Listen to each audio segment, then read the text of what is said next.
chaos is just how things are now. You feel this pressure to react, to keep up, to move at the same speed as everything else.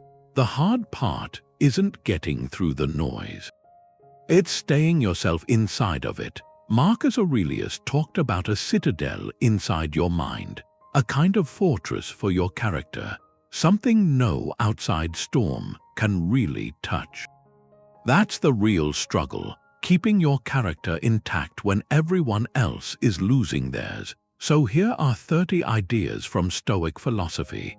Each one is a tool, a way to build that kind of inner stability, a complete framework for getting through a crisis with calm, for sticking to your principles. We'll look at how those ancient thinkers used obstacles as fuel, and why imagining yourself as an actor in a play, that might be where your peace comes from. Look like when everything around you is coming apart. Chaos happens. What can you actually control? That's the first thing, the most important thing. Epictetus started his whole handbook with it. Some things are up to us. Some things aren't. Our judgments are, our impulses, our desires, our actions. That's our sphere. Everything else, the actions of other people, the weather, the stock market, the past. What people think of us, that's not. It sounds simple, almost too simple, but this sorting of the world, it's the foundation for keeping your character. Because character isn't tested when things are easy. It's made in the moment you choose where to put your energy. Every time you focus on something outside your control, you give away a piece of your peace. You let the outside world decide your inside state. The Stoic goal is to reverse that, to make your inner self so solid that external events just happen around it, not inside it. Epictetus said it plainly. The chief task in life is this: identify and separate, so I can say clearly to myself which things are externals, not under my control, and which have to do with the choices I actually control. So where do I look for good and evil? Not to the uncontrollable externals, but within myself, to the choices that are my own. Take an example. A colleague snaps at you in a meeting. Their tone, their words, their emotional state, that's not yours to control. Your own reaction is your choice to respond with calm or to escalate, your decision to address it later with clarity or to hold onto resentment. That's your domain. Your power is entirely in that second set of choices, or a delayed flight. You can't control the weather, the mechanical issue, the airline's logistics. You can control whether you spend the next 3 hours in a simmering rage complaining, or whether you accept the new reality and use the time to read, to think, to just be present without the struggle. This dichotomy of control, it's not about being passive. It's about precise action, intelligent action. It's about directing your effort like a laser onto the only place it can ever work: yourself. So pause for a moment. Think of 3 things causing you worry right now, or frustration. Now ask honestly, which of these are truly within your power to change? If the answer is none, you've just found a massive drain on your character, and in recognizing it, you've taken the first step, the most powerful step. To plug it, the first thing to go in chaos is that pause, the space between something happening and your reaction. It just collapses under the rush, and that's where character gets decided. The Stoics had a term for this. They called it checking the first movement of the soul. Seneca wrote about it, about anger. He described that initial jolt. The flash of heat, the tightness in your chest when you're criticized. That feeling is natural. It's a reflex. The mistake isn't feeling it. The mistake is giving it your full endorsement right away, letting it decide what you do next. Your character is in what happens after that, in the breath you take, in the space you make between the spark and the fire. That's the practice, deliberately inserting reason into the chain of events. Like a mental circuit breaker, the stimulus comes, the emotional current surges, but you've installed a switch. You can stop, you can assess before the power flows through to your words or your actions. There's a practical example. You get a harsh email from a client. Unfair, your first movement is immediate. Your face flushes. Your fingers hover over the keyboard, ready to fire back something sharp. That's the critical point. The Stoic practice is to physically remove your hands, stand up, walk away for 2 minutes, get a glass of water. You're not suppressing the feeling. You're just refusing to let it have the steering wheel in those first crucial moments. In that created space, reason gets a chance. You can ask Seneca's questions. Is this email truly an injury or just poor communication? What would a measured, professional response look like? One that still upholds your boundaries. Would your immediate reaction solve the problem or create a bigger one? By the time you come back to your desk, the emotional wave has often receded. Just enough for your principles to guide your hand. This isn't about becoming unfeeling. It's about becoming the author of your reactions, instead of a character being written by every event. So for tomorrow, pick one daily trigger. Maybe it's the morning traffic, a family member's habitual comment, the ping of a certain notification. Your practice is to consciously insert a 5-second pause. Just 5 seconds. In that silence, you reclaim the territory of your own mind. From that height, the city changes. All that movement just becomes a flow. The noise turns into a kind of background hum. And the problems that seemed so huge down there, they shrink. They become just a pattern of little lights. That's the third secret, really. The Stoics had a name for it, the view from above. It's a mental shift you make on purpose. You step outside of your own immediate perspective. You see your life from a much greater distance. Marcus Aurelius did this all the time. In his private writings, he'd tell himself to look at things from up there. He wrote about looking down on all the human quarrels and struggles, and from that height he could see them for what they usually are, petty, fleeting. Just a brief disturbance in something vast and quiet. He'd even picture the whole earth as just a point in the cosmos, and on that point, all our cities, all our empires, they're just little ant hills.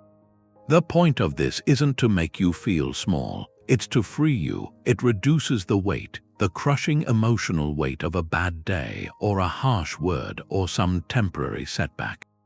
When you feel your character starting to fray from the pressure, this creates space, instant space. It reminds you that this moment, however intense, is just one scene. One scene in a very long story, and the other people in your scene, the ones frustrating you, they're in the same story, the same vast human story. They have their own struggles. Their own limited view, seen from above. We're all in this together, on the same small piece of the universe. So how do you do this when you're in the thick of it? You're in a stressful meeting, voices rising, or a family argument, emotions running hot. That's the moment. Instead of getting pulled deeper in, you take a step back. In your mind, you don't even have to close your eyes. Just picture the room from above. See the building from the outside, then the neighborhood, the city, the country. Keep zooming out until the whole planet is just a marble, a blue-green marble in the black silence of space. From there, your meeting room is invisible. The sharp words are inaudible. The problem hasn't gone away, but its scale has changed. It's been recalibrated. It's a small event on a small world. That perspective drains something out. It drains the panic and the pride right out of the situation.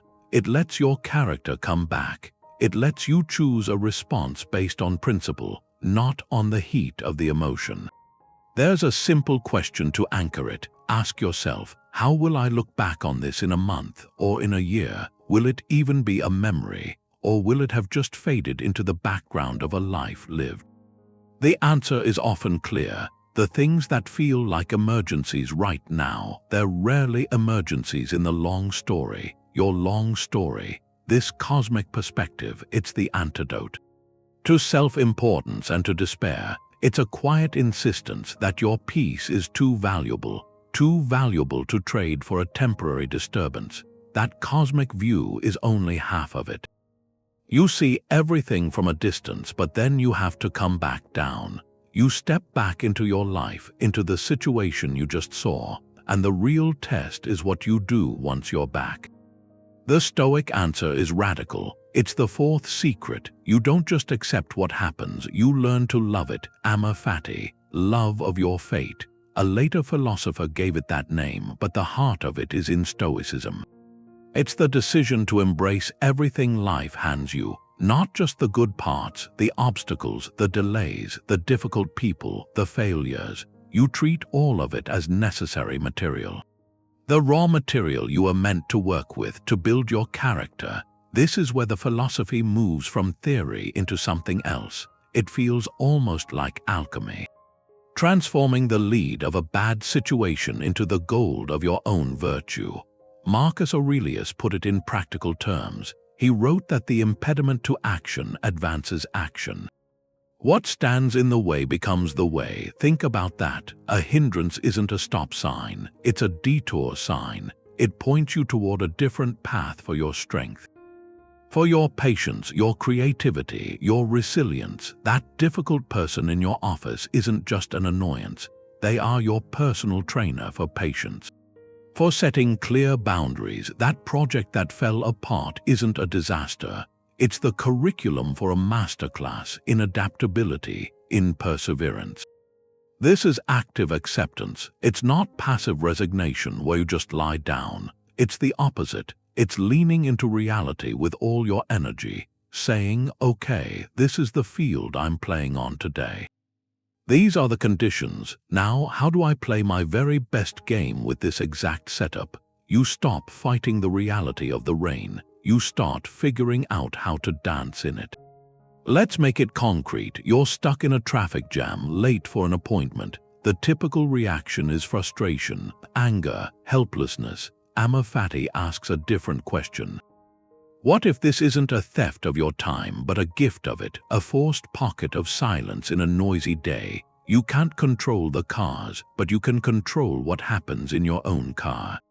You can listen to an audiobook you've been meaning to get to. You can use the time to think through a problem without interruption. You can simply sit and practice being present. Watching your own reactions without getting swept away by them. The traffic jam hasn't changed, but your relationship to it has transformed. It's no longer your enemy. It's become your teacher. Or take criticism. Harsh, unfair criticism from someone whose opinion matters. The first hurt is natural. Amor Fati steps in after that pause. It asks what this moment is offering. It might be offering a chance to practice humility, to truly consider if there's a sliver of truth in the comment. It might be a test of your self-worth, to see if it can remain intact without external validation. It might be the fuel you need to improve in a way you've been avoiding. By loving the fate of that criticism, you disarm it, you take its power and you redirect it into your own growth. So here's a challenge. Think of one recent annoyance. Something small, a missed bus, a rude comment online, a spilled coffee. Now, instead of replaying the frustration, ask yourself one question. How could this exact event be seen as fuel? What quality could it be training in me right now? The answer might surprise you. It shifts you from being a victim of circumstances to being an active participant in your own development, and in that shift, your character finds a kind of footing. It learns to find the gift, the one hidden inside the obstacle. Your mind is a fortress, and chaos is always trying to get in. The real question is whether you're leaving the gate open, letting every storm and every loud opinion just come right in. Marcus Aurelius wrote about this. He called it the inner citadel, a kind of stronghold inside you. He said people look for retreats. They look for quiet houses or the shore or the mountains. But that's missing the point. You can retreat into yourself at any time. There's no place more peaceful or more free from trouble than your own soul. Especially if you've put principles there. That's the idea. You don't build this fortress to hide from the world. You build it so you can actually go out into the world. But from a place of calm, it's where you go to find your judgment. When everything outside is screaming for you to react, your character is maintained in that retreat. In that quiet space where your values are the only law, the walls aren't made of stone, they're made of your core judgments, your understanding of what's good, what's bad, what actually matters. Things like integrity, courage, justice, wisdom. When a crisis hits or some public argument breaks out, you don't have to solve it from inside the chaos. You take one step back mentally, you retreat inside, you close the gate against the noise just for a second, and from that quiet center you assess. You ask what principle applies here, not what your anger wants or what your fear is demanding, but what your character requires, what your best self would do. Imagine a tense team meeting. A decision gets made that you really disagree with. Voices are getting heated. The pressure to argue back, to defend your position hard, is intense. That's the moment, instead of firing back, you consciously retreat. In your mind, you step behind those walls, you breathe, you consult your principles. Is this about being right or about what's best for the project? Is the goal to win the argument or to find a solution? The answer from that quiet place will be different. It might be to ask a question instead of making a statement. It might be to suggest a short break. It might even be to accept the group's decision, having made your point, and commit to making it work. The action isn't passive, it's strategic. It comes from the fortress, not from the chaos at the gate. Marcus Aurelius put it plainly. He wrote that your ruling center becomes invincible when it withdraws into itself. When it's content with itself, it does nothing it does not choose to do. That's the ultimate power, the power of choice protected from the siege. So the question to ask yourself is what your walls are made of. What are the core values that form your inner citadel? Name them, just 2 or 3. Is it fairness? Is it compassion? Is it relentless honesty? When you know what your walls are, you know what you're defending. And no outside event can storm those gates without your consent. Stoics don't hope for the best, they prepare for realistic challenges. That's the 6th secret.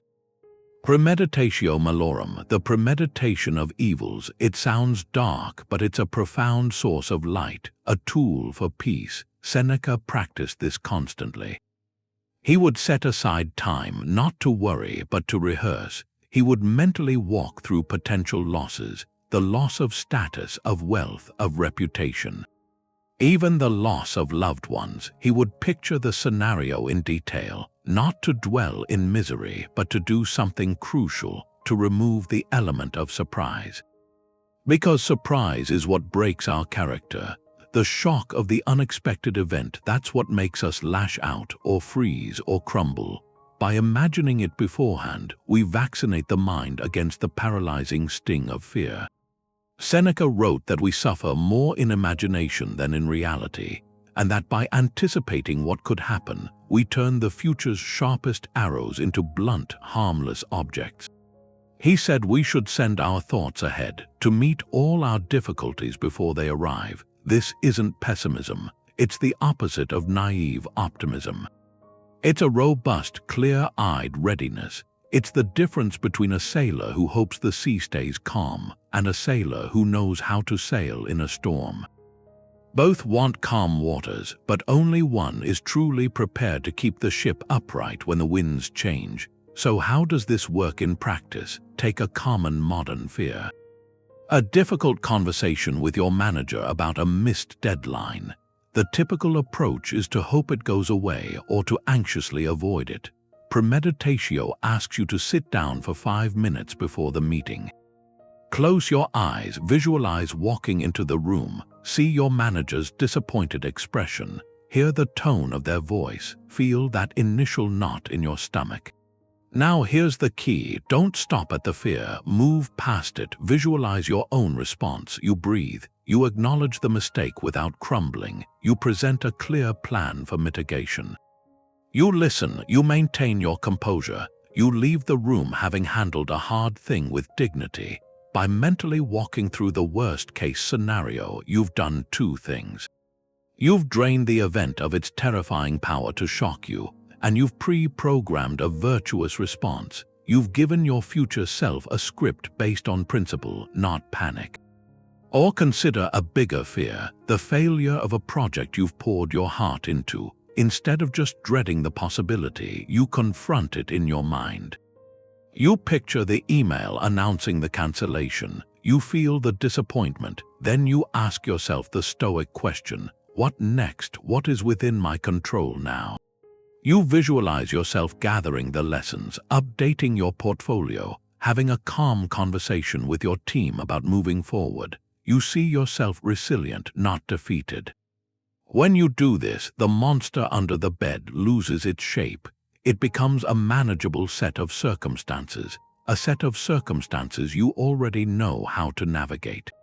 So here is a simple practice for the week ahead. Pick one common anxiety you have. Maybe it's public speaking, a medical checkup, a financial discussion. Set aside 3 quiet minutes, close your eyes and mentally rehearse it. Go through the entire scenario, including the part where you handle it with calm and strength. See yourself keeping your character intact. This mental rehearsal is training. It's building a neural pathway for composure. So when life inevitably presents its next challenge, you won't be starting from scratch. You'll simply be walking a path you've already seen clearly in your mind. The Stoics had this nightly ritual, more powerful than scrolling through anything. Before sleep, in the quiet, they'd do a review, an audit of the day. Seneca wrote about this to his friend Lucilius. He'd interrogate himself each evening. What evils did you cure today? What vices did you resist? In what part are you better? His purpose was to measure progress not in wealth but in character. Marcus Aurelius did the same. His private writings, the Meditations, were essentially this nightly audit, a conversation with himself about where he succeeded and where he stumbled. This wasn't self-criticism, it was self-awareness, a deliberate, gentle look at the raw footage of your life, to see the patterns, to spot where your character held firm and where it quietly slipped away. Think of it like a navigator checking the course at the end of a day's sail. You look at the map, you note where the wind pushed you off track, you acknowledge the miles you covered well. And you plot a slightly better course for tomorrow. Without this check, you just drift, reacting to every wave and gust, never really steering. The evening journal is how you take back the helm. For just a few minutes, it creates a space between the chaos of the day and the rest of the night. A space where you can separate what happened to you from how you responded. That's the crucial distinction. The event is just data. Your response is the story of your character. So what does this look like? It can be simple. You don't need a leather-bound book. 3 questions are enough. They form the core of the Stoic audit. First, what did I do well today? Where did my character show up? Maybe you paused before sending an angry email. Maybe you listened patiently when you wanted to interrupt. Maybe you chose kindness in a small, unnoticed moment. Acknowledge that. This isn't pride. It's recognizing the growth. It's reinforcing the neural pathway you want to strengthen. Second, where did I let externals disturb my peace? Where did I lose my footing? Be honest but not harsh. Did a traffic jam steal an hour of your calm? Did a colleague's offhand comment linger all afternoon? The goal isn't to judge yourself for being human. It's to identify the specific triggers, the cracks in your inner citadel where the chaos is finding a way in. By naming them, you begin to repair them. Third, and this is the forward-looking part, what can I do better tomorrow? Based on today's observation, what's one small adjustment? If you lost patience in the morning rush, could you wake up 10 minutes earlier? If you got drawn into office gossip, could you plan a neutral redirect? This turns insight into intention. It closes the loop. Seneca believed this practice was the engine of moral progress. He wrote that the wise person examines the entire day. This review of your actions, your words, your thoughts, this is what tames the mind. It brings disorder under control. You sleep differently after this. The unresolved tensions, the nagging regrets, they don't follow you into the dark. You've already faced them. You've made peace and drawn a lesson. Your mind is clear, your purpose for tomorrow is slightly sharper, so tonight try it. Don't make it a grand project. Take 1 minute. One sentence can start the habit. Ask yourself Seneca's question gently. Did my actions today align with the character I wish to uphold? The answer, whatever it is the starting point for a quieter mind and a stronger self. The 8th secret is seeing the human behind the action. The Stoics had this radical idea about human nature. They said no one does wrong on purpose. People act badly not because they want to be evil, but because they're making a mistake. A deep mistake about what's actually good. They get confused. They think wealth is good or status or winning, and they act from that confusion. This becomes a tool. A way to protect your own character. When someone cuts you off in traffic or says something sharp in a meeting, your first thought is to take it personally. To feel attacked, that feeling is what creates the anger, the sense of being wronged, and that anger eats at you. It pulls you down, but you could see it another way. You could see the action not as an arrow aimed at you, but as a symptom of someone else's internal confusion. Marcus Aurelius wrote about this constantly. He said when people annoy you, remember they're acting from their own view of things. They think they're right. He said to ask what idea of good or evil made them do that. And if you can see that, you'll feel pity, not anger. He said frustrating people are asleep to their own nature, and being angry at them is like being angry at a rock for being hard. They're just following their own flawed logic in that moment. This isn't about making excuses for bad behavior. It's about understanding where it comes from. So your response doesn't damage you. Take road rage. Someone swerves aggressively in front of you. The usual reaction is to see a jerk, someone inconsiderate. The Stoic shift is to consider the person. Maybe they're rushing to a hospital. Maybe they're late for a job they're about to lose. Maybe they're so wrapped in their own anxiety they can't see anyone else. They're confused. They believe getting 1 car length ahead is a real good, worth some risk. Seeing that doesn't mean you let them endanger you. You still drive defensively. But inside, the heat cools. It becomes a detached clarity. You protect your space, but their confusion doesn't become your turmoil, or the co-worker with the remark. Instead of a malicious enemy, you see someone acting from insecurity. They might feel threatened. They might be carrying some burden you don't know about. Their remark is a clumsy attempt to feel better. It's a sign of their struggle, not a critique of you. That understanding lets you respond from strength, not a wounded ego. You might address it calmly later, or you might let it pass knowing it says more about their state than yours. So here's a thing to try. Think of someone who upset you recently. A real interaction, and try to build one sympathetic, plausible reason for what they did. Not an excuse, but a human explanation. Something rooted in ignorance or fear or stress. What were they confused about? What false good were they chasing? That single act of reframing is a defense. It builds a wall of compassion between you and the chaos. It lets you stay steady because you're not personalizing the storm anymore. You're just watching the weather and deciding what to wear. To stay strong in a storm, sometimes you have to stand in the rain. That's the 9th secret, voluntary discomfort. It's training, a way to build a specific muscle, the resilience muscle. The Stoics took this from the Cynics, the philosophers who lived with almost nothing. The idea is simple. If you're afraid of losing comfort, you'll compromise your character to keep it. You'll say yes when you should say no. You'll stay quiet when you should speak.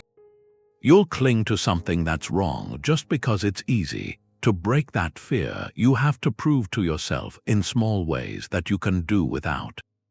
Musonius Rufus, a Stoic teacher, was clear on this. He said we should regularly practice need and hardship, not to punish ourselves, but to realize something. That we're tougher than our possessions, that our peace doesn't depend on perfect conditions. He argued for practicing poverty, for eating simple food, for enduring cold. To show the soul that external things are tools, not masters. Seneca did the same. He would set aside days to wear his oldest clothes, to eat only plain bread, to sleep on a hard bed. He wrote that he did this to remind himself these conditions weren't evils, that a person could be just and wise and good living under them. He was vaccinating his mind against the terror of loss. The goal is comfort independence. It's the quiet knowledge that your character can stay intact, even if the thermostat breaks, or the market crashes, or the meal is meager. That knowledge is freedom. It means when a real crisis hits, you're not starting from zero. You've already felt a version of that scarcity. You know you can navigate it without panicking. You've already practiced keeping your head, so what does this look like now? It's choosing small, deliberate hardships. It's taking a cold shower for the last 30 seconds. Not because you enjoy it, but to feel the initial shock and then your own calm breath following it. It's skipping a meal, not for a diet, but to feel hunger and realize it's just a sensation, not an emergency.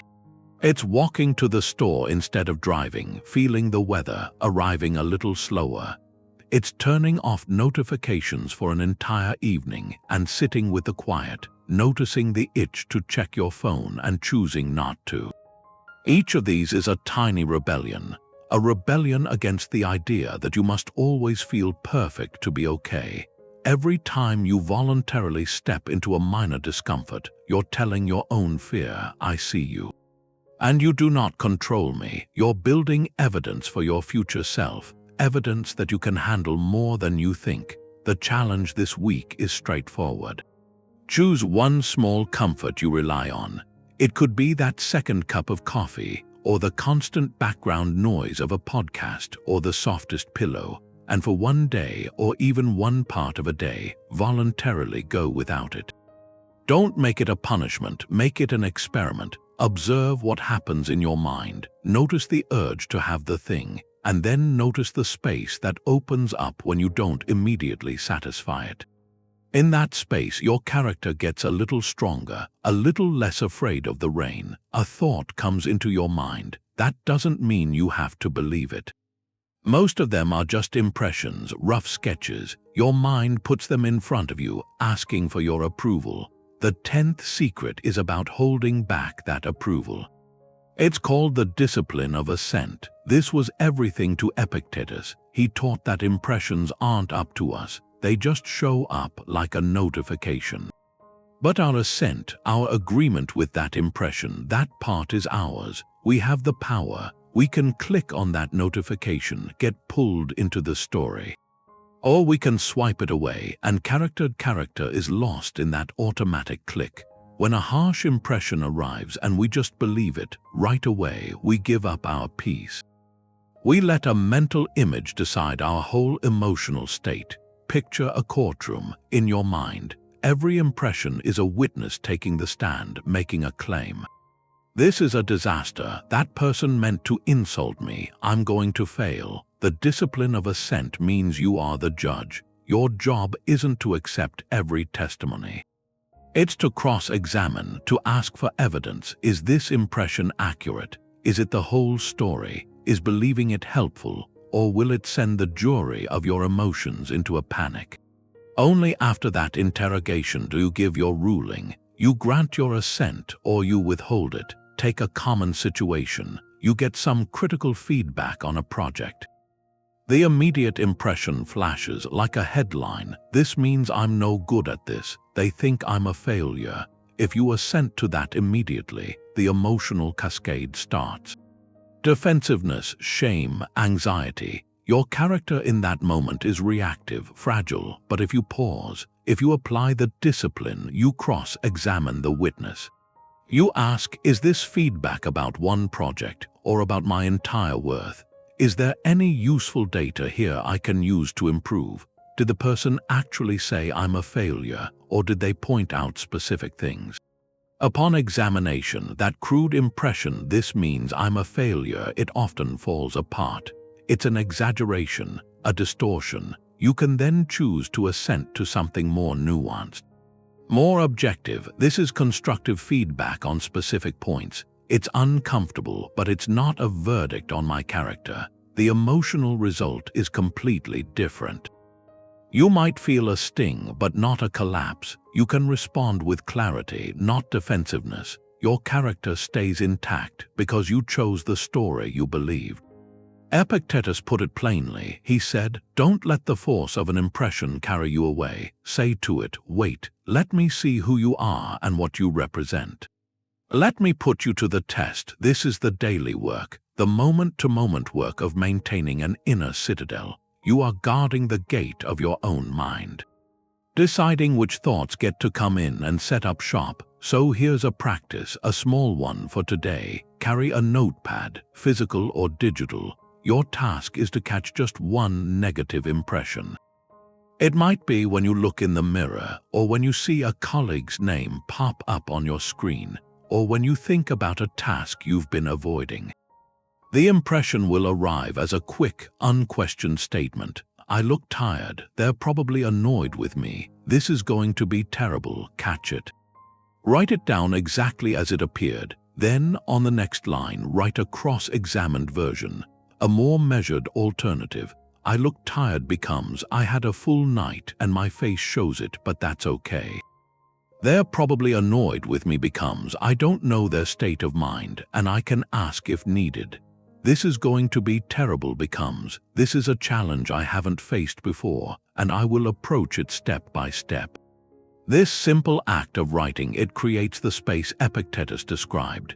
It turns you from a passive receiver of thoughts into an active judge, and with each ruling, your inner world becomes a little more orderly, a little more your own. All of this will pass. You will pass. The person bothering you will pass. That's the 11th secret, Memento Mori. Remember, you must die. It sounds harsh, but the Stoics used it as a focusing tool. It's not about being morbid, it's about clarity. Knowing your time is limited sharpens your vision. It cuts through the noise of daily annoyances. It shows you what really deserves your energy. Marcus Aurelius kept coming back to this. He wrote that you could leave life right now.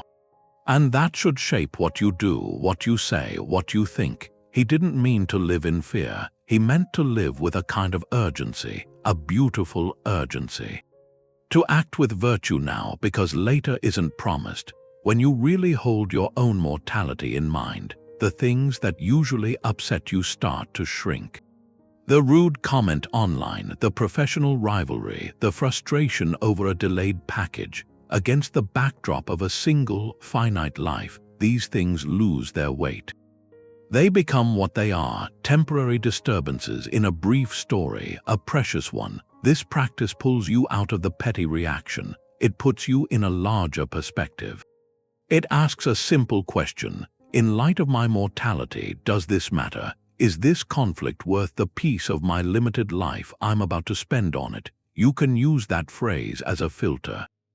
Before an argument, pause. In light of my mortality, before agonizing over a small mistake, in light of my mortality, the filter clears the water.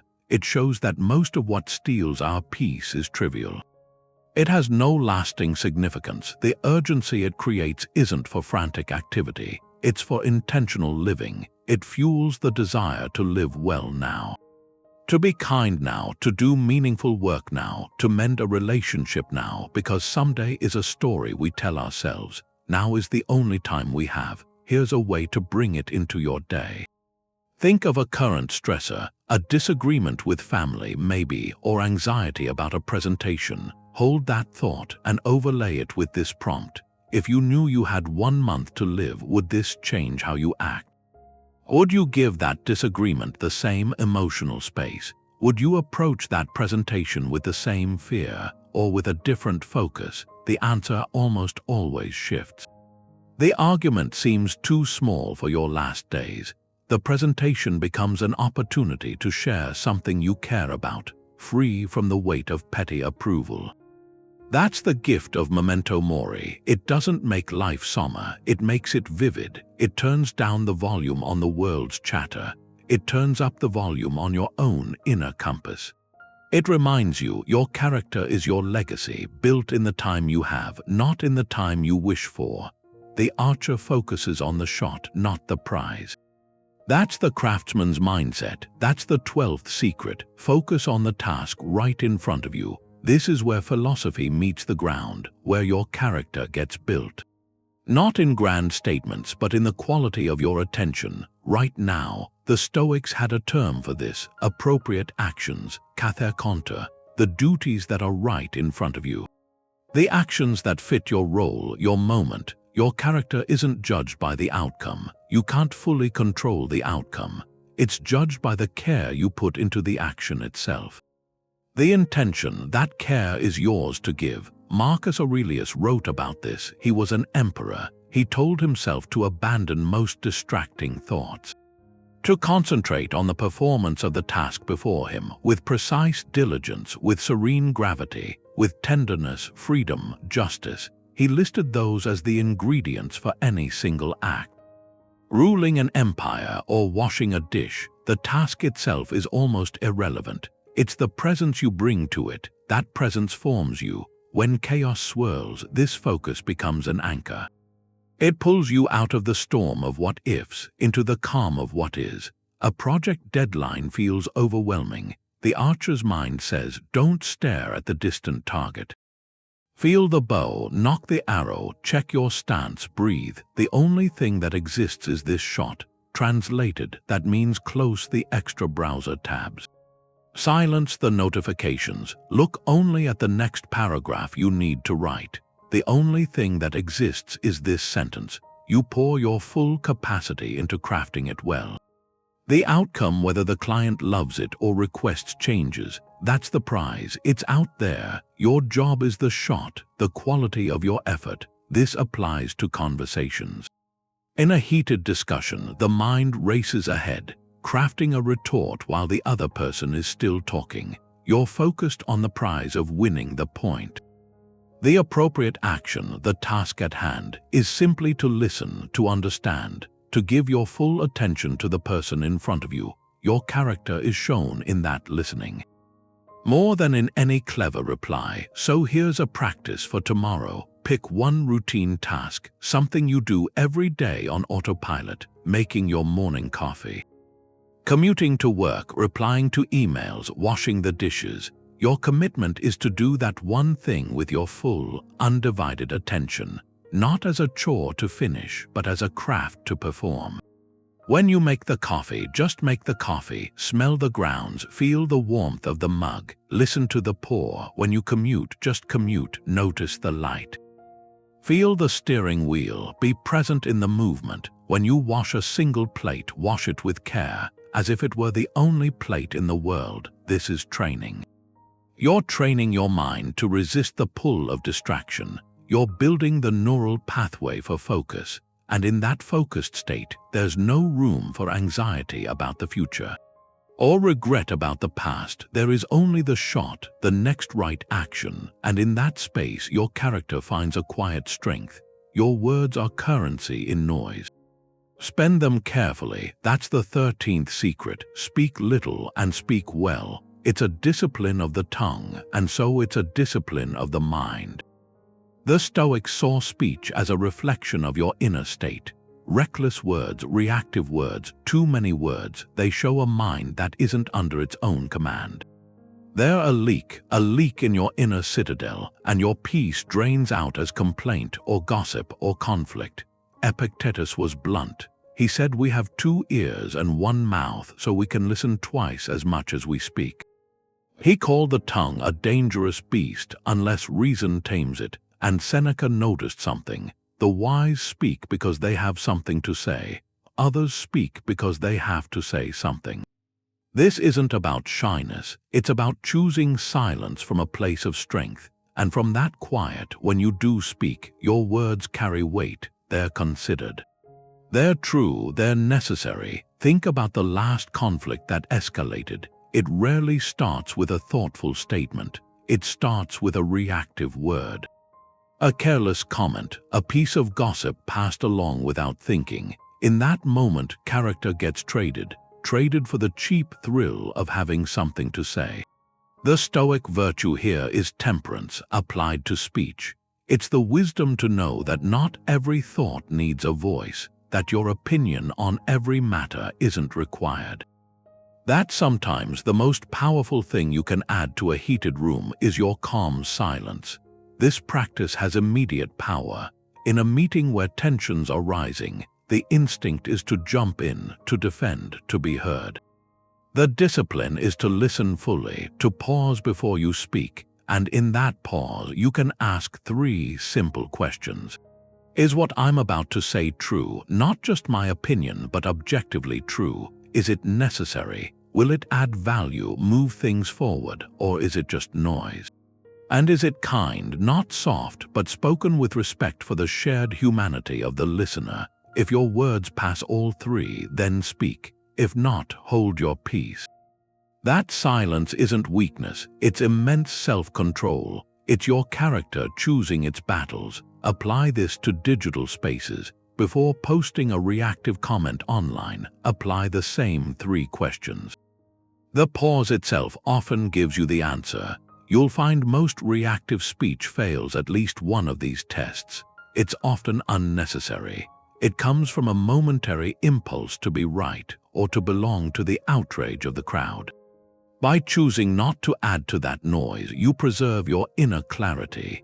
You refuse to let the chaos of the platform become the chaos of your mind. So here's a direct challenge.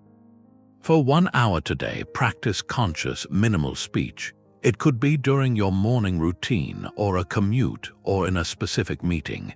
Your goal isn't to be mute, but to be intentional. Listen twice as much as you speak. Before you give voice to a thought, run it through the filter. Observe what happens inside you. You'll likely notice the urge. The urge to fill silences, to contribute trivia, to complain about a minor inconvenience. And in noticing that urge and choosing not to follow it, you exercise a profound muscle. The muscle of inner sovereignty. Your words become deliberate, and in that deliberation, your character stands a little taller, a little more distinct from all the surrounding chatter. The 14th secret is cosmopolitanism. You're a citizen of the cosmos, not just your town or your country. Your primary allegiance is to humanity itself. That was a radical idea in ancient times. It still is. It works directly against that us versus them thinking, the kind that erodes character. When you see someone as an opponent, as part of a different tribe, it's easy to get angry, to dismiss them, to lose your composure in the conflict. But if you see them first as a fellow citizen in the universal city, something shifts. Your duty changes. Marcus Aurelius put it well. He wrote that what brings no benefit to the hive brings no benefit to the bee. He kept reminding himself that we are made for cooperation. Like feet, like hands, like eyelids, and to feel anger at someone, to turn away from them, is to work against our own nature. We all share the same spark of reason, he said. We all partake in the same universal mind. That shared reason is the constitution of the cosmopolis. The law of this city isn't on paper. It's written in our capacity for understanding, for justice, for working together. So when someone acts poorly, they aren't an enemy of your tribe. They're a citizen who is confused, who has forgotten the shared law. Your duty as a fellow citizen isn't to attack them. It's to act in accordance with the law yourself, to model reason, to contribute to the common good of the hive, even when another bee is buzzing erratically. That perspective creates a deep, patient forbearance. It's hard to hate a sibling, even a difficult one, when you remember you come from the same family. So applying it when you feel antagonized, maybe by someone with a radically different political view online, or a co-worker from a culture you don't fully understand. The immediate reaction is to see an opponent, an other. The cosmopolitan shift is to look for the shared citizen first. Before you engage, pause, affirm silently. This person is a human being. They want to be happy, to avoid suffering, just like I do. They are using their reason, however flawed it seems to me, to navigate their world. They are my sibling in rationality. That doesn't mean you agree with them. It doesn't mean you accept bad behavior. You can still set boundaries. You can still debate ideas vigorously. But you do it from a foundation of shared humanity, not from tribal contempt. Your tone changes, your goal changes. It's no longer about defeating the other. It's about seeking a common truth, or at the very least, upholding the shared law of respectful discourse within the city. Your character stays intact because you're acting from principle, not from partisan reaction. So a reflective prompt: think of one person you currently see as an ideological opponent, or just a frequent source of frustration. Now make a short list. Write down 3 things you likely have in common with them. They have loved ones they care for. They've experienced disappointment. They wake up in the morning and want their day to go well. They get tired, they feel pride, they have moments of doubt. That simple list is an act of citizenship. It re-establishes the connection that the noise of conflict tries to sever. It reminds you that the vast city is your true home, and every difficult person you meet is just a neighbor you haven't fully understood yet. Character gets lost in all the wanting. Every extra thing you want, every opinion you feel you have to defend, every commitment that isn't really necessary, it's like leaving a gate open. It's another way for the chaos out there to get in. The 15th secret is about subtraction. It's not about having less just to have less. It's about wanting less so you can be more clear, more steady. More yourself. Seneca wrote about this to a friend. He said real wealth isn't a huge fortune. It's having very few needs. He argued that poverty, the way we usually think of it, isn't a small bank account. It's when your desires never stop expanding. Someone who always needs more is always poor, no matter how much money they have, because they're always vulnerable. They're always just one unmet desire away from frustration or compromise, from losing their peace. A simpler inner world, he said, is much easier to defend. There are fewer doors for trouble to knock on, fewer hostages you've given to fortune. Think of your mind as a room. Every desire that isn't essential is an object you've brought in. That want for a newer car, even though yours works fine. The opinion you feel you have to share on every topic. That weekly event you go to out of obligation, even though you dread it. Each thing takes up space. It needs dusting, maintenance, your mental energy, and when a storm comes, some crisis or conflict, all those objects become projectiles. The chaos throws them around. That desire for status makes you sensitive to any criticism. That unnecessary opinion pulls you into arguments that exhaust you. That dreaded commitment drains the energy you need for what actually matters. Your character ends up buried under the debris. The Stoic practice is to audit that room. To figure out what's essential for your character and what's just clutter you picked up from the world. You subtract to make yourself stronger. You remove the extra stuff to fortify what's necessary. So what does that actually look like? Start with what you let in. Look at your social media for a day. Which accounts make you feel inadequate or angry, or like you suddenly need something you didn't want 5 minutes ago? That's mental clutter. The practice is to unfollow, not with anger, but with the calm precision of someone clearing space. Your attention is precious. What you let into it shapes what you want. Then look at your calendar. Which commitments are there because of a vague should, and not a clear must or a real want to? That weekly meeting that could be an email. That social thing you go to because you're afraid of missing out, not for real connection. Each one is a claim on your focus. A potential source of resentment or distraction. Subtracting just one creates space for depth somewhere else. Finally, look at the things you want, not judgmentally, but with curiosity. Do you want that new gadget because it serves a real purpose, or because an ad told you a story about who you could be with it? Every desire that makes you dependent on something outside yourself is a potential point of failure. A place where your contentment can be taken from you. Seneca advised practicing poverty, like we talked about, but also practicing simplicity of opinion. He suggested letting go of the need to have a take on everything, to see a lot of debates as just noise, not worth defending in your own mind. So here's a prompt. Before today ends, take a piece of paper or a note on your phone. Write down one single thing you can consciously let go of this week. It could be an opinion. Maybe the need to be right about a particular family argument. Just decide to let that opinion go and see what happens to the conflict. It could be a desire. The desire for a specific outcome at work that you can't control. Acknowledge the desire and then consciously loosen your grip on it. Or it could be an obligation. One non-essential commitment you can step back from, to give yourself an evening of quiet. Writing it down makes the subtraction intentional. It turns a vague feeling of being overwhelmed into a clear, manageable edit. You're not losing something valuable, you're removing a weight, and with each weight you remove, your character stands a little straighter, a little less swayed by every passing wind. The Stoic is an alchemist. They take obstacles, the leaden ones, and they turn them into character, into something golden. It's not just accepting your fate. It's using it as fuel. A difficult day becomes the raw material. You forge your patience from it. The resistance you meet, that's the weight. The weight that strengthens your resolve. Marcus Aurelius had a phrase for this. He wrote that the impediment to action advances the action. What stands in the way becomes the way.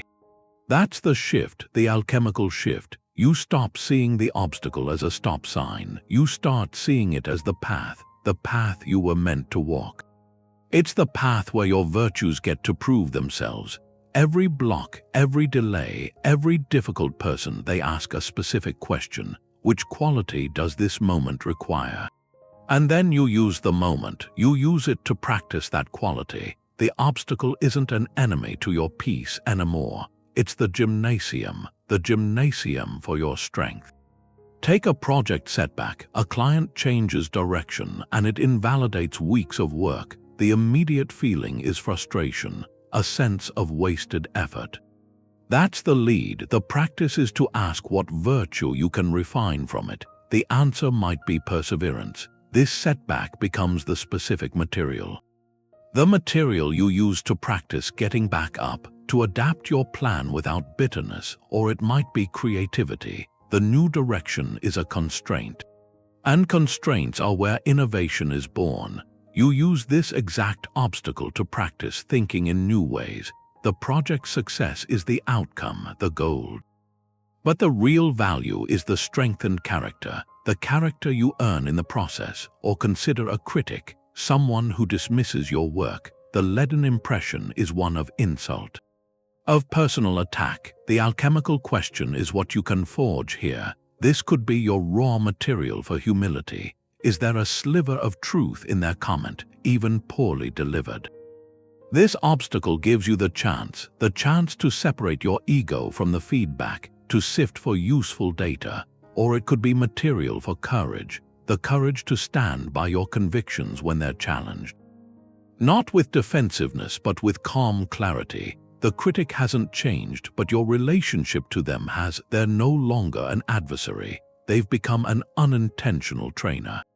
Providing the resistance your integrity needs to grow stronger. So think of one current obstacle, a logistical problem, a difficult relationship, a financial pressure, an internal struggle like procrastination. Name it plainly, then ask the alchemical question. Which single virtue is this an opportunity to practice? Is it patience, resilience, compassion, discipline? State it clearly. This traffic jam is my material for practicing patience. This difficult conversation is my material for calm communication. This creative block is my material for persistence. By naming the virtue, you change the narrative. You stop being a victim of circumstance. You become an artisan. An artisan of your own character. You begin the work, turning the heavy, dull lead of the situation into something of lasting value. A clear mind is a fortress. The 17th secret is apatheia. That word gets misunderstood. It's not about being emotionless like a stone. It's about freedom. freedom from being enslaved by your emotions. Hijacked by them, the Stoics called destructive passions path, raging anger, consuming envy, paralyzing fear, overwhelming grief that shuts down reason. Apatheia is being free from those. It's not the absence of feeling. It's a clear, untroubled mind that can feel without being overthrown. That was their pathway to eudaimonia, to human flourishing. You can't flourish when you're a prisoner to your own storms. Think of your mind as a pond. A destructive passion is like throwing a huge rock into it. The water churns violently, mud from the bottom clouds everything. You can't see the stones at the bottom anymore. You can't see your own reflection. Apatheia is the calm pond. The rock still lands, the ripples still spread. That's the feeling, but the water settles quickly. It remains clear. You can still see the bottom. You can still see yourself. The goal is to be the pond that receives the rock without losing its clarity. Take a provocation. A colleague publicly takes credit for your idea. The passionate response is the churning water. Heat floods your chest. Your thoughts race toward retaliation. You might snap back in the meeting, your voice tight with rage. The feeling is powerful, even righteous, but then look at the aftermath. The mud is everywhere. You've damaged a professional relationship. You've put everyone in the room on edge. You've made the conflict about your anger, not the principle, and you've lost your own peace. Your inner citadel has been stormed by the very emotion you let in. Now the apatheia response, the rock still lands. You feel the sting of injustice, the flash of heat. That's the ripple, but you've practiced the pause. You don't endorse the rage, you let the ripple pass. From the calm water you act. You might wait until after the meeting. Approach your colleague calmly and privately. Your statement is firm, clear, free from the clouding mud of anger. You say something like, "I noticed you presented the concept we discussed yesterday. I'd like to ensure my contributions are acknowledged moving forward." You've stated a boundary, addressed the wrong, but you've done it from clarity, not chaos. The outcome is more likely to be constructive, and your inner peace remains intact. You were provoked, but you were not overthrown. So here's a question. What passion most often threatens your inner peace? A quick flash of anger in traffic, a slow burn of envy when you see someone else's success, a gnawing anxiety about the future, like a constant background hum. Name it, then ask gently about its root. Anger often springs from powerlessness, a thwarted expectation. Envy usually points to a confusion about what you truly value, mistaking someone else's path for your own. Fear is often a story about the future you've mistaken for a fact.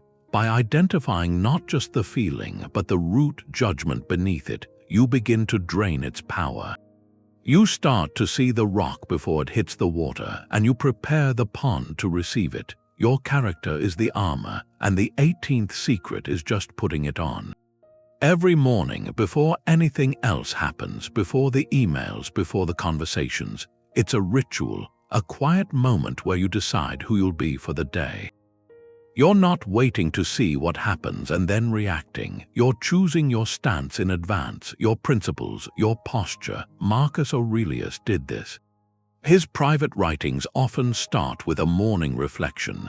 He'd remind himself about the world and his purpose in it. He wrote things like, "I'll meet busybodies today. The ungrateful, the arrogant, the deceitful, but I see that the nature of good is good and wrong is wrong, so none of them can touch me." He didn't hope to avoid difficult people. He expected them, and he fortified his mind against them beforehand. He put on his armor. Your version can be simple. It takes 3 minutes. Sit quietly with your coffee, or in the silence before anyone's awake. Close your eyes, breathe. Now visualize the day ahead, not to worry but to prepare. See yourself in a likely challenging situation, the stressful meeting, the crowded commute, the difficult conversation you've been putting off. But don't visualize the problem, visualize your response. See yourself pausing before you speak, listening with patience even when you disagree, keeping a calm face and a steady voice when the pressure mounts. You're rehearsing virtue. You're programming your nervous system for composure. Then choose a short phrase, a simple intention to carry. Something like, today I'll meet ignorance with understanding and chaos with calm. Or today my peace is my priority and it's unassailable.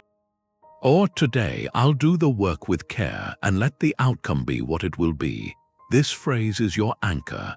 When the storm hits later, you won't have to philosophize. You can just recall your morning intention. That one sentence you set for yourself, it cuts through the noise and brings you back to your chosen center. So here's a direct step. Before you go to bed tonight, take out your phone or a notepad. Write one sentence, your character intention for tomorrow morning. Make it specific to what you know is coming. If you have a hard conversation, it might be, I will speak truth with kindness. If you have a tedious task, it might be, I will find dignity in diligent work. Write it down, place it where you'll see it first thing. This tiny act is a contract with your future self. It says the battlefield is coming, but you won't face it unarmed. You'll walk into the noise already wearing the quiet armor of your own resolve. The 19th secret is about who writes your character, you or the crowd. It asks you to practice indifference to praise and blame, which sounds cold, but it's actually a kind of freedom. It's about where you anchor your sense of worth. If it's tied to applause, you're on a ship without a rudder, tossed by every opinion that comes by. The Stoics put praise and blame in a special category.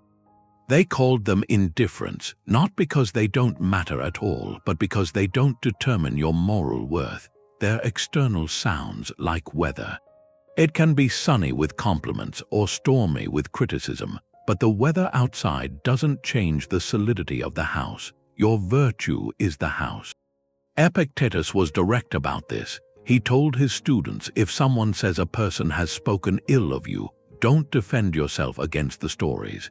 Just reply, he must not know my other faults. Otherwise, he would have mentioned more. That's not self-deprecation. It's a detachment. It says my self-assessment is my own business. Your opinion is just data about your perspective.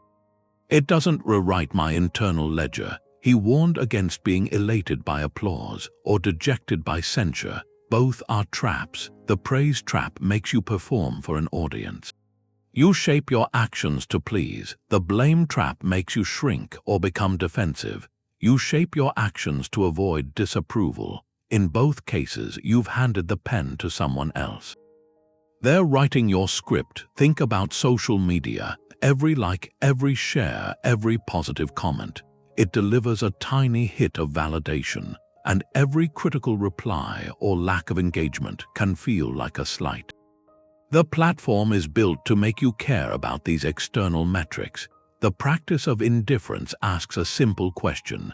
Did I post something true, something useful, something aligned with my values? If the answer is yes, then my job is done. The viral spread or the silence that follows, that's not my domain. It's an external event. Basing your satisfaction on the numbers is like basing your happiness on the stock market. You're setting yourself up for a roller coaster, one you didn't choose to ride. Now apply it to work. You deliver a presentation. One colleague praises your clarity, another criticizes your depth. If you're hooked on praise, you'll seek out the first colleague. You'll replay the compliment. If you're hooked on blame, you'll fixate on the critic, rehearsing arguments in your head. The Stoic shift is to assess the action itself. Was the presentation prepared with diligence? Was it delivered with integrity? Did it serve its purpose as well as you could manage? If so, you can receive both the praise and the blame with the same calm nod. Thank you for the feedback. You can consider the criticism for useful data without letting it dismantle your confidence. You can accept the praise graciously without letting it inflate your ego. Both are just information about the listener's experience. They are not verdicts on your soul. So here's a prompt. Think back to a recent time, a time you altered your behavior, even slightly, to earn praise or to avoid blame. Maybe you stayed quiet in a meeting. You had a contrary idea but feared disapproval. Maybe you bought something to fit in, seeking approval. Now reimagine that moment. What would the virtuous alternative have been? Not the reaction that sought a specific external outcome, but the action that was simply right according to your own principles. Speaking your idea with respect for the sake of the discussion, or choosing the purchase based on genuine need, not social pressure, that gap between the two choices. That's where your character quietly waits. It's the space where you take back the pen and you begin writing your own story again. Your character lives in a body, and that body has its own language. A tight jaw, a short breath, a rounded back, these are physical signs. They show a mind under pressure. The 20th secret is to listen to that language. And then to use the body itself as an anchor, to pull yourself back from the storm. The Stoics understood this connection. They didn't have modern science, but they knew the vessel mattered. Musonius Rufus taught that physical training was important, not for its own sake, but for the soul. He said we should treat the body rigorously so it obeys the mind. So it isn't slow to carry out commands. This isn't about being an athlete. It's about creating a physical instrument that's responsive, not reactive.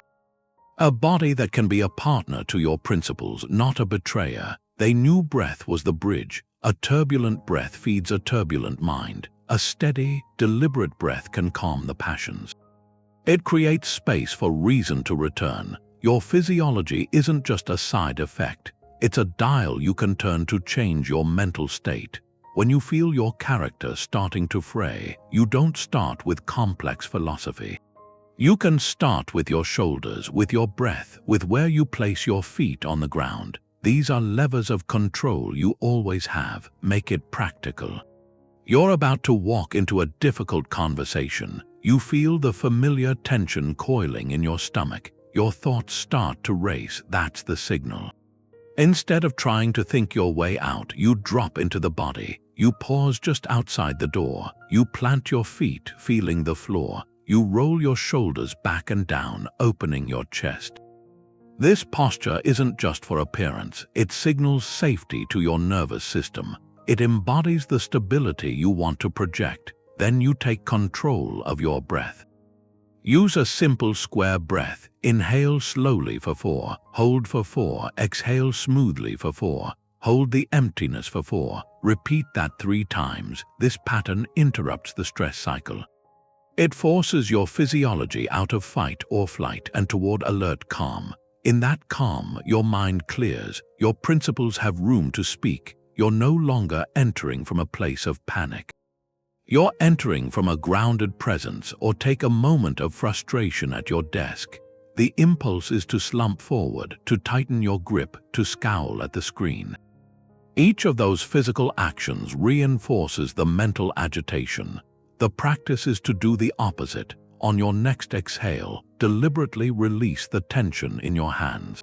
Sit back in the chair, lengthen your spine, soften your gaze. This isn't giving up on the problem. It's changing the container you're solving it in. You are creating a physical posture of composed thought. So here's a direct instruction for your next moment of reactivity. When you feel that surge, anger, anxiety, overwhelm, freeze for 2 seconds. Don't engage the thought. Scan your body. Where is the tension? Is it in your forehead, your throat, your gut? Acknowledge it without judgment. Then make one conscious, deliberate physical adjustment. It could be unclenching your jaw. It could be placing both feet flat on the floor. It could be taking one full, deep breath into your lower ribs. That single physical act is a declaration. It says the chaos does not own this vessel. You are reclaiming it breath by breath, posture by posture, as the grounded home for your character.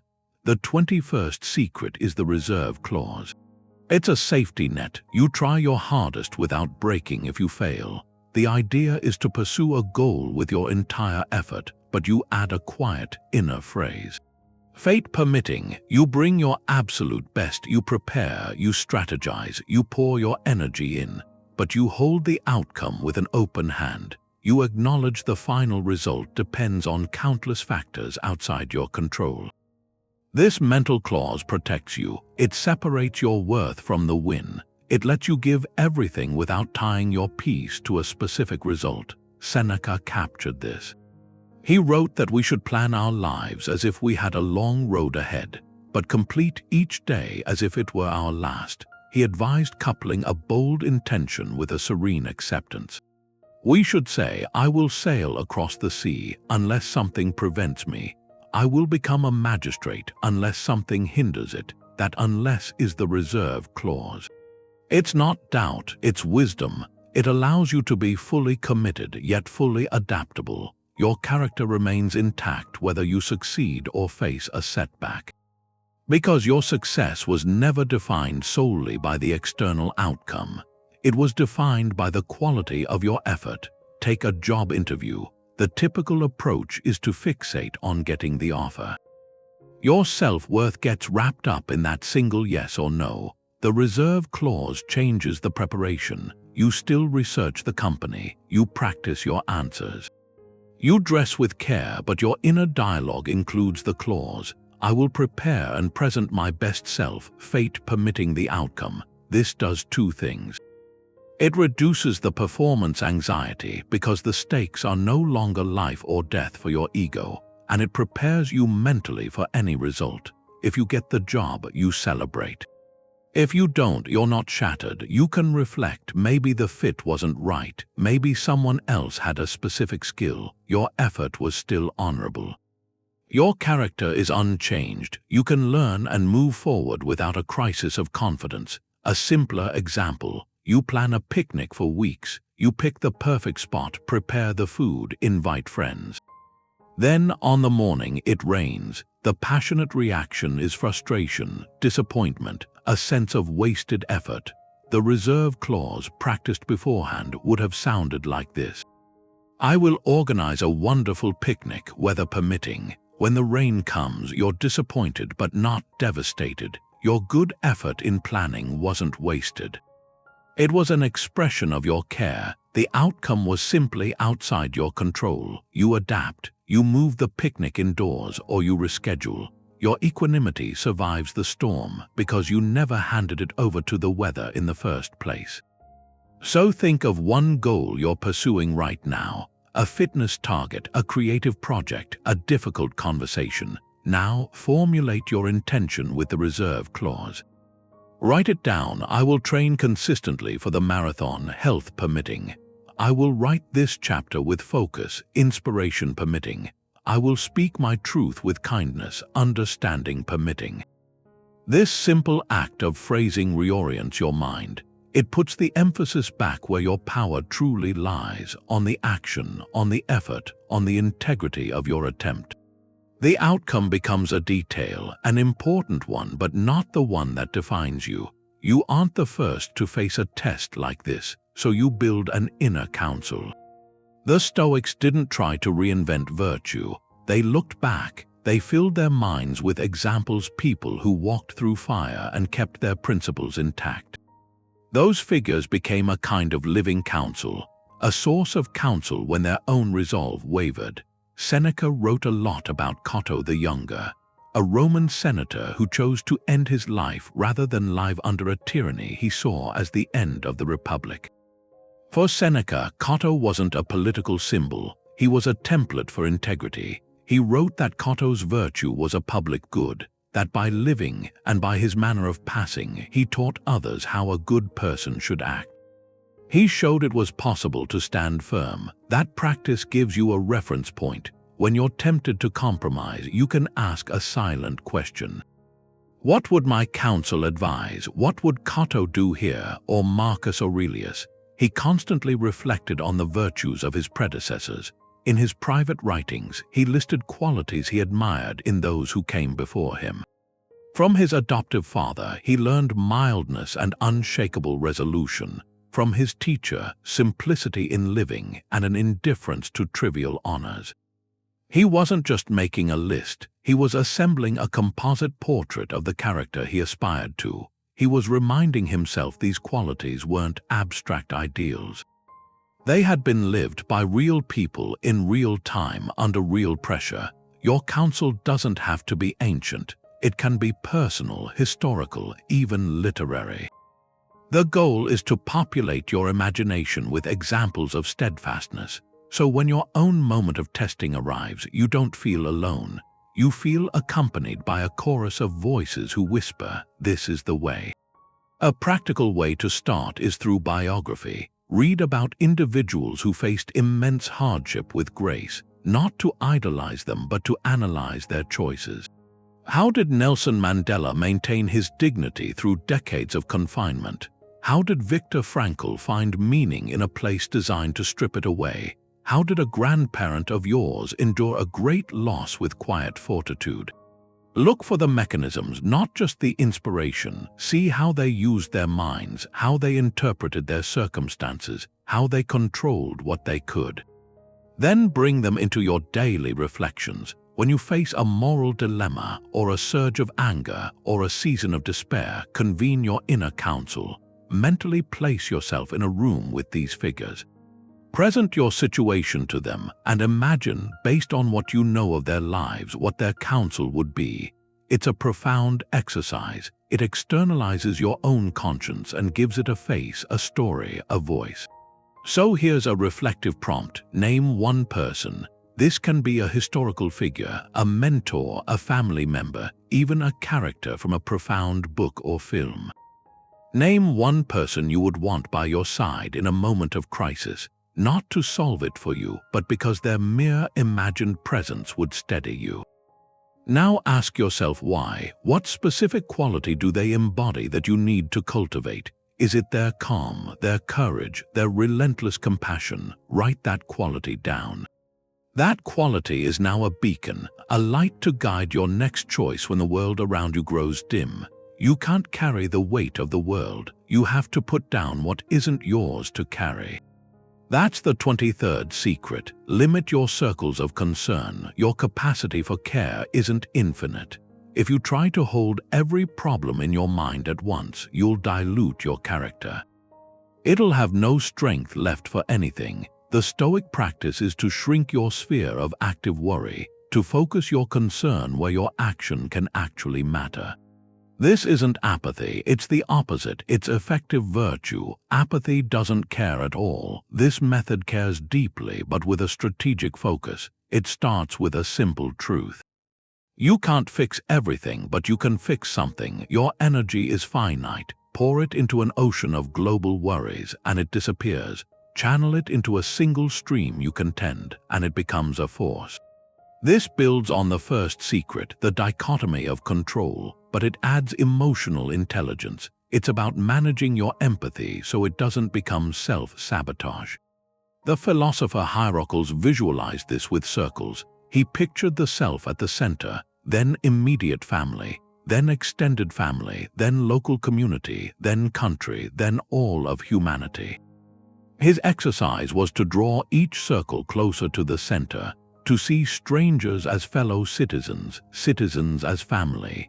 But the practical application for character is to work from the center outward. To ensure your primary concern, your emotional energy, is strongest where your influence is greatest, yourself first, then your immediate sphere, then outward as capacity allows.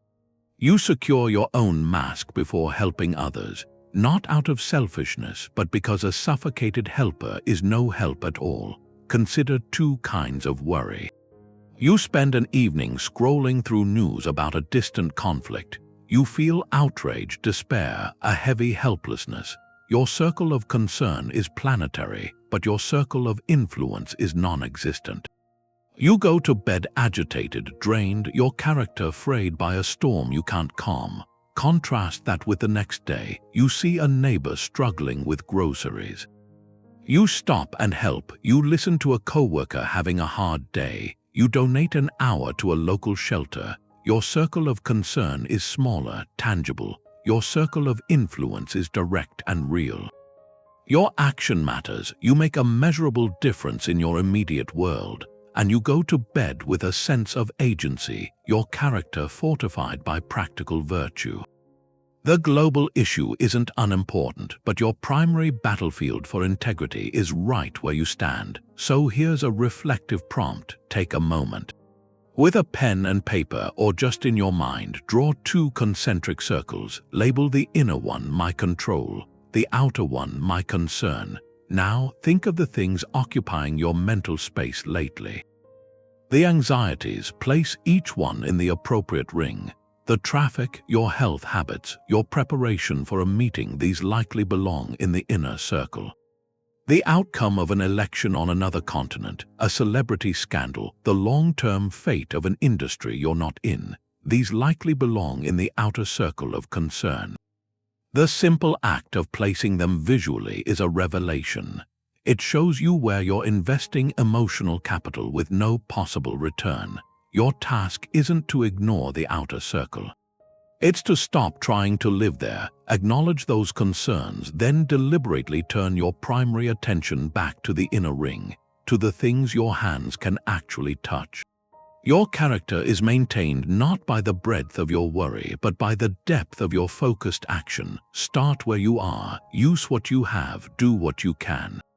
Epictetus said to think of yourself as an actor in a play. The playwright decides the part, short or long. A beggar, a cripple, an official. Your job is to play that part well. The choice of the role belongs to someone else. It's a complete reframe. You're not writing the story. You're not directing it. You're the actor who showed up and got a script. Your virtue isn't in the lines you were given. It's in how you say them, the quality of the performance that creates a kind of detachment. When another actor forgets their lines or shouts or performs badly, you don't jump off the stage to fix them. You stay in your role, you respond as your character would. The chaos of the other players becomes part of the set. It's not a personal attack, it's just the play unfolding. Your only concern is whether you are acting with integrity, courage, justice. This isn't about being fake. It's about embracing your circumstances as the conditions for your performance. The role of a parent isn't always glamorous. There are scenes of frustration, exhaustion, repetitive tasks. Your job isn't to wish for a different part. It's to play this one, the one you have, with as much patience and love as you can find.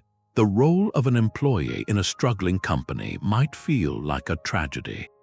Your job isn't to rewrite the corporate plot. It's to play your part, the analyst, the support, with diligence, with professionalism, regardless of the turmoil in other departments. Take a dysfunctional family gathering. The usual dynamics kick in. The critic, the victim, the instigator, they all take the stage. If you see yourself as a fellow victim of the script, you get pulled into the drama. You react, you defend, you escalate. But if you see yourself as an actor playing the role of the calm center, your whole approach shifts. Your lines become different. Instead of reactive retorts, you might ask a gentle question. Instead of taking sides, you might acknowledge a feeling without endorsing the conflict. You're playing your chosen part within the chaotic play. You are not responsible for the other actors' performances, only for your own or a chaotic work project. Deadlines are unrealistic. Communication has broken down. Blame is being passed around. Your role is not savior of the entire mess. Your role is competent professional. So you play that part. You focus on your deliverables. You communicate clearly and without panic. You offer solutions where you can. You do not absorb the emotional frenzy of the cast. You remain in character. The play might still be a difficult one, but you leave the stage each night knowing you performed your part with honor. That knowledge is your peace. It's untouched by the reviews, by the box office success, by the critics. So here's a prompt. Pause for a moment. Ask yourself plainly, what is the role life has currently assigned you? Not the grandiose title, but the core function. Is it caregiver, learner, healer, builder, peacemaker? And within that role, in the scenes you're living today, how could you play it with just a little more virtue? What would a stellar performance look like in this very act? You do not have time for this. That's the 25th secret. The shortness of life. It's not just a reminder you'll die. It's a call to action for the middle, for the hours you have right now. Seneca wrote a whole essay on this. He didn't write it to make people sad. He wrote it to make them stop wasting time. Time, he said, life is long enough if you know how to use it, but we squander it. We give huge pieces of it to pointless things, to anxiety, to holding onto grudges. We act like we have an endless supply of days. We put off our best selves for a future that might not come. This reflection cuts through that. It asks you to measure your current frustration against your whole life. And in that measurement, most conflicts shrink. They're not worth the coin of your life. This goes with Memento Mori, but it's different. Memento Mori gives you the view from the end. The Shortness of Life gives you the urgent view for today. It's the tool you use in the moment, when you feel the pull to get into a bitter argument online.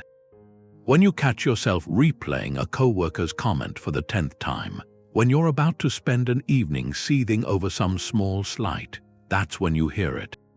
You do not have time for this. This petty thing isn't worthy of a piece of your one and only life. It's a bad investment. Seneca was brutal about how we fritter time away. He wrote that people are careful with their money, but with time, they're wasteful. They're wasteful with the one thing you should be stingy with. We give our time away to anyone who asks. To social obligations we dread, to mental loops of worry about things we can't change, to cultivating resentment, which is like paying interest on a debt someone else owes. Your character is preserved when you decide to reclaim that time, to be stingy with it, to spend it only on what fits your principles and your peace. Make it practical. You're in a heated discussion with a family member. It's going in circles. No one is listening. You feel your temperature rising, your focus narrowing to winning. That's the moment. Pause, hear it. I do not have time for this. This argument like this is theft. It's stealing minutes from my life I could spend in connection, or in quiet, or in real work. The shift isn't about surrendering. It's about choosing a different way. You might say, I love you, and this isn't a good use of our time. Can we table this? Or you might just stop talking, listen until they finish, and change the subject on purpose. You've exited the cycle. You've protected your time, and in doing that, you've protected your character. Or take rumination. You make a small mistake at work. The event is over, but your mind won't let go. It replays the scene, adding shame. Each replay is a payment. You're paying with your present moment for a past event you can't change. The practice is to catch the loop and speak to it. This is a waste of my life. I've acknowledged the lesson. Now I reclaim this hour. Then, deliberately put your mind on something else. A project, a walk, a different conversation.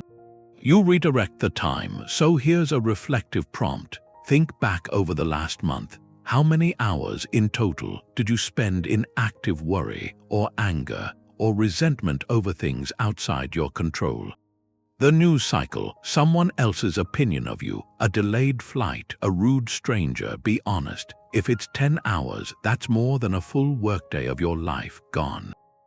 Given to chaos, if it's 20, that's a whole weekend. This isn't about guilt, it's about clarity. That number is a reservoir of time, time you can choose to reclaim, starting with your very next reaction. The clock is always ticking, but you hold the ledger. You decide what gets an entry and what doesn't deserve a single second. If everyone's losing their character, they must be trading it for something. Some prize the crowd calls good. The 26th secret is to define that word for yourself. To decide in advance what good and bad actually mean inside you. That's your internal constitution, the law you follow when the world's law changes by the hour. The Stoics were precise here. They said the only true good is an excellent state of the soul. Virtue, that's it. Wisdom to see clearly, courage to act rightly despite fear, justice in your dealings, temperance in your desires. Everything else, money, reputation, health, even the body, they called preferred or dispreferred indifference. They matter, but they don't determine your moral worth. You can be virtuous while poor. You can be vicious while rich. Knowing that distinction is the compass. When people lose their character, they're usually chasing an indifferent and calling it a good. They trade integrity for a promotion. They trade peace for a fleeting pleasure. They trade honesty for approval. They've outsourced their definition of success. Your job is to keep yours internal, to judge your actions by the quality of your soul, not by the trophies you collect. Take two paths to a promotion. The societal script says the good is getting the title, the office, the raise by any means, so one person plays political games, takes credit for others' work, spreads quiet gossip about a rival. They get the promotion. By the world's measure, they've achieved a good, but by the Stoic measure, they've damaged their soul. Traded justice for gain, wisdom for cunning, they've lost character. The other person defines the good differently. For them, success means earning the role through diligent work, through fair collaboration, through speaking truth with respect, even when it's hard. They might get the promotion or they might not, but their success isn't contingent on the outcome. Their success was in the virtuous effort. If they don't get the role, they haven't failed. Their character remains intact, even strengthened. They have not lost themselves. That's the unwavering compass. It works in small moments too. The good in a conversation isn't winning the argument. It's communicating with honesty and listening with empathy. The good in a difficult day isn't avoiding all hardship. It's practicing patience and resilience within the hardship. When you have your own clear definition, the noise of the crowd becomes just noise. You're not swayed by their applause or their criticism. You're measuring yourself against a different standard, a standard that can never be taken from you. So here's a quiet prompt. Take a moment, write down a single sentence, your personal one-sentence definition of success. Base it solely on character, not on any external outcome.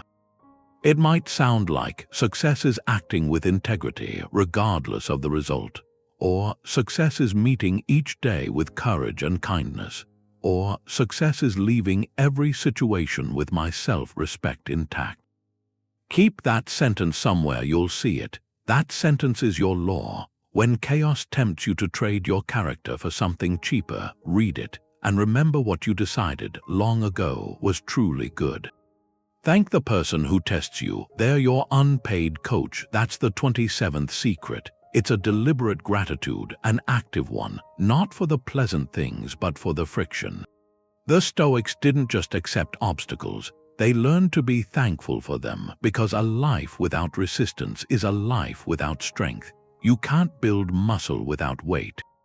You can't build character without something to push against, and gratitude reframes the whole relationship. It turns the difficult person from an antagonist into a trainer, the frustrating situation from a problem into a curriculum.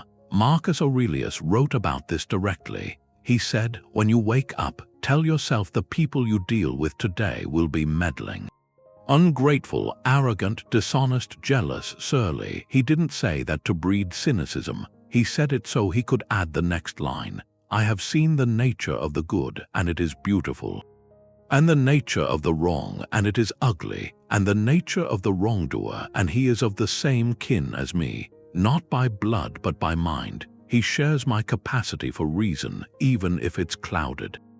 And none of them can harm me, because no one can involve me in what is ugly, and I can't feel angry at my relative or hate him. We were born to work together. Like feet, like hands, like eyelids. To work against each other is unnatural. To feel anger, to turn your back, that's to work against nature." He ends that thought with a directive. So, for those who do wrong, it's out of ignorance, and you should greet them with a simple phrase. "You and I were born for this, to work together. Can you help me, then, not to feel anger? Can you help me not to hate you?" That's the ultimate gratitude, thanking the difficult person for the role they play, the role of the sparring partner. Without them, your patience stays untested, your compassion never stretches, your boundaries never learn where to be firm. This is a practical alchemy. You take the raw emotion of resentment and you transmute it into fuel for your own growth. Let's make it tangible. You have a demanding boss, one who's never satisfied, who micromanages, who speaks with a sharp edge. The typical response is to simmer, to complain after work, to let that drain your energy every day. The practice of gratitude asks you to shift. Mentally, you thank them. You say, "Thank you for being my relentless trainer in patience. Because of you, I'm learning to receive criticism without crumbling. I'm learning to communicate with precision under pressure. I'm learning the exact shape of professional resilience." This doesn't mean you accept abuse. It means you stop seeing them as a personal curse and start seeing them as a difficult part of your training. That changes your energy. You stop wasting it on internal resistance. You start using it to hone your skill or a slow, grinding commute. Instead of seething in traffic, you thank it. Thank you for this forced pause, for this daily practice in presence, for these 20 minutes where I can't rush, where I must simply be here. It's my gym for letting go. It's teaching me that my peace doesn't depend on movement. You haven't changed the traffic. You've changed your relationship to the time it takes. The obstacle is still there. But it's no longer your enemy, it's your equipment. So here's a reflective prompt. Think of one persistent difficulty in your life right now. A person, a situation, a recurring challenge. Name it plainly. Now, write down or just think of 3 ways this difficulty has secretly been training you. Has it made you more patient, more resourceful, more assertive, more empathetic, more disciplined? Find the 3 qualities it's forcing you to develop. That list is your gratitude. It's the proof that the gym is open. And you are getting stronger, not in spite of the weight, but because of it. Chaos around you usually comes from desires inside you that aren't checked. That's the 28th secret, the discipline of desire. Epictetus taught 3 core disciplines: the discipline of action, the discipline of assent. But the discipline of desire is the first one. It's the foundation. It's about training what you want, training it to line up only with what's good for your character and with what's actually in your power. That's the real source of freedom, because if you only want what you can control, you can't be disappointed, you can't be frustrated.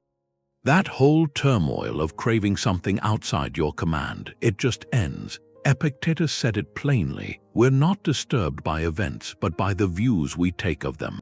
And a huge part of that view is what we decide to want. We suffer when we want an external outcome. We stake our happiness on it, and then life doesn't deliver.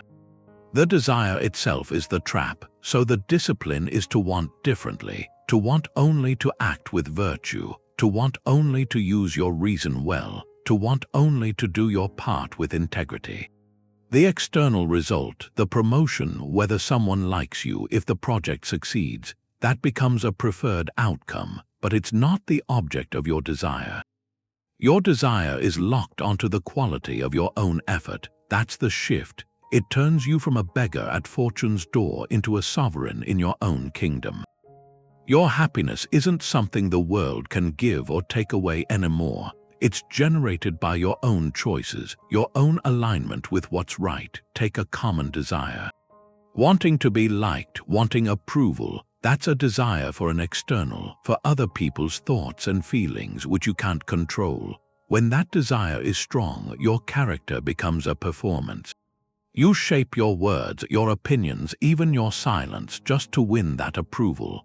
You become a weather vane spinning with every social breeze. The discipline asks you to reframe. Don't desire to be liked, desire to be kind, desire to be honest, desire to be fair. Those are internal actions. They're within your power. You can be kind regardless of whether someone likes you for it. You can be honest even if it causes disapproval. Your desire is anchored in your virtue, not in their reaction. The emotional turbulence of seeking validation just stops. Or consider wanting to win an argument. That's a desire for an external outcome, for the other person to concede, to agree, to be defeated. That desire turns discussions into battles. It makes you listen poorly. It makes you prioritize clever points over truth. It erodes connection. The disciplined desire is different. It's the desire to communicate with clarity and fairness. The desire to understand the other person's point fully, the desire to speak your truth with respect, those are actions you can perform perfectly, regardless of whether you win. You can leave the conversation with your character strengthened, even if no minds were changed. So here's a prompt. Think of one thing you intensely want right now. Something that feels important, a career goal, a relationship outcome, a possession, a specific reaction from someone, name it. Now perform the discipline. Reframe that desire. Ask yourself what virtuous action related to this is within my control. If your desire is for a promotion, reframe it as a desire to work with exceptional diligence and creativity today. If your desire is for a peaceful home, reframe it as a desire to respond to the next moment of friction with patience and calm. If your desire is for someone to apologize, reframe it as a desire to release your own resentment and act with dignity regardless. This isn't giving up on the external goal. It's changing your investment. You invest your hope and your effort into the one thing that can never fail you, your own capacity for good action. And in that shift, you find a quiet, unshakable ground. The ultimate test of character is being alone in a packed room. When the noise is everywhere, can you find a quiet space inside your own head? That's the 29th secret, finding solitude in the crowd. It's a portable version of your inner citadel. You don't need a quiet cabin. You don't need a silent retreat. You can carry the fortress with you. You can enter it at will, even on a noisy subway car, or in a loud restaurant, or in the middle of a bustling office. Seneca wrote about this to a friend. He described finding tranquility amidst the chaos of Rome, the carts rumbling, the hammering of craftsmen, the shouts of vendors. He said he could retreat into himself. He would withdraw his mind from the external commotion. He would focus it on his own thoughts. The noise became a background hum. Like the sound of a waterfall, it was there, but it didn't have to be inside him. His peace was a choice he made, not a condition his environment provided. This is a skill, the skill of selective attention. You're not blocking out the world. You're choosing a different point of focus, an internal one. You shift your awareness from the sensory overload outside to the steady rhythm inside. Your breath is the most accessible anchor. In a crowded place, you can feel the air moving in and out of your nose, the cool on the inhale, the warmth on the exhale. You can count the breaths, 1, 2, 3. When your mind gets pulled away by a loud conversation, you gently bring it back to the breath. You're not fighting the chaos. You're simply practicing where you place your attention, or you can use a short, silent mantra, a phrase that reminds you of your center, something simple. Like steady or present or this too, you repeat it internally with each step or with each breath. It creates a rhythm that the external noise has to compete with. And it usually loses. The practice is observation without absorption. You see the frantic energy around you. You hear the snippets of drama. You feel the press of bodies. But you observe it as if you're watching a film. You don't need to write the script. You don't need to solve the plot. You're just a witness. This creates an instant buffer. A psychological distance. The man arguing on his phone isn't your problem. The wailing child isn't your emergency. The blaring music is just a sound wave passing through the air. You can acknowledge it all without letting it dictate your internal state. So here's a direct challenge. Sometime in the next few days, give yourself 10 minutes. Go to a public place that's typically hectic, a coffee shop at peak hour, a busy train platform, a park full of activity. Your task is not to read, not to listen to music, not to scroll. Your task is to sit or stand and simply observe, watch people, listen to the layers of sound, feel the atmosphere, but do it without internal commentary, without judgment, without stories. When your mind starts to narrate that person looks angry, this is too loud, just notice the thought and let it pass. Return to pure sensory input, sight, sound, smell, touch. Be in the crowd but not of it. Those 10 minutes are a masterclass in inner sovereignty. They prove that your peace is not a location. It's a decision you make again and again, right where you are. Long after the events themselves are forgotten, how you acted during them is what people remember. That's the final secret, the long view of legacy. What you truly leave behind is your character in a crisis. The Stoics had a phrase for this, living in agreement with nature, which meant seeing yourself as part of a larger whole. And your actions, especially under pressure, they send ripples into that whole. They shape the people around you in subtle ways. And they etch the final portrait of who you were, not a portrait of your trophies, not your titles, a portrait of your soul. Marcus Aurelius would remind himself to act as if 1,000 eyes were on him. Not out of paranoia, but out of reverence. He wrote that you should live as if you'll have to explain every one of your actions, not to a critic but to a wise person. Someone who values integrity above everything, that imagined audience. It's not about judgment, it's about accountability, accountability to your highest self. It asks you to step outside the immediate frustration, the petty grievance, the tempting shortcut. It asks you to view this moment from the far future, to see it as a defining scene in the story of your life. And the question becomes, what will this scene reveal about the protagonist that reframes every difficult ethical choice? The decision isn't about immediate gain. It isn't about avoiding short-term pain. It's about the example it sets, and more importantly, the person it shapes you into. Each time you choose patience over rage, you aren't just ending an argument. You're strengthening the neural pathway of patience. You are becoming a more patient person.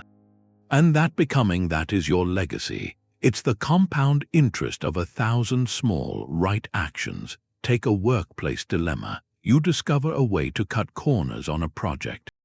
It would save time. It might even go unnoticed. The immediate gain is clear: less work, same result. But the long view asks a different question. What kind of professional does this action create? Does it create someone who values expediency over craftsmanship? Someone comfortable with hidden compromises? The legacy of that choice isn't the finished project. It's the slight erosion of your own integrity. It's the memory you build for yourself about who you are when no one is looking. And conversely, choosing the harder, honest path, that builds a legacy of trustworthiness. In yourself first and then in others. Or consider a family conflict, an inheritance dispute maybe. The immediate gain might be fighting for every last dollar. But the long view considers the legacy. Do you want to be remembered as the sibling who stood on principle, or the one who fractured the family for material gain? Decades from now, the money will have been spent, but the story of how you acted will remain. It will be told at gatherings. It will shape how your own children view conflict and loyalty. Your character in that dispute becomes a part of your family's history, a lesson for better or worse. So here's a quiet question to carry forward, a reflective prompt for your own long view. When people remember you from this chapter of your life, what single word do you hope describes your character? Steadfast, kind, just courageous. Write that word down. Let it be the silent director for your next performance. When chaos tempts you to lose yourself, recall that word. It is the North Star for your legacy. Not what you accomplished, but who you became in the process. And in holding to that, you build something no chaos can ever take away. A character that endures. These secrets aren't a checklist. They're a single way of thinking. A way of seeing things that makes a solid inner self not just possible, but something that has to happen. It's the daily work of governing yourself. You're in charge of your own mind, and these are the rules you decide to follow. The main idea through all 30 points is this constant focus on the one thing you really control: your own judgment, your own response, your own character. Everything else is just conditions outside.